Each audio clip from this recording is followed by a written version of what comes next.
100 roket Hizbullah kembali membobol sistem pertahanan udara Iron Dome Israel pada Rabu 11 September 2024.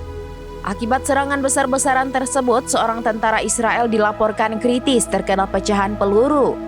Kini tentara dari tim keamanan lokal kibbutz itu harus terbaring di meja operasi. Dilansir dari The Times of Israel, hal itu telah dikonfirmasi oleh pasukan pertahanan Israel. Dalam laporannya dijelaskan bahwa Hizbullah menyerang Israel menggunakan 100 roket. 60 roket diantaranya menghantam Galilea Barat dan Galilea Penhedel dalam kurun waktu 24 jam. Pada serangan gelombang kedua, 40 roket diklaim menghantam wilayah Arab Al-Aramshe dan Matat. Buntut serangan tersebut, seorang tentara kritis terkena pecahan peluru.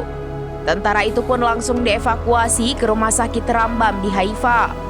Demi menyelamatkan nyawa tentara itu, tim medis harus melakukan operasi hingga beberapa saat. Sedangkan warga sipil panik dan diarahkan untuk bersembunyi di bunker perlindungan bom.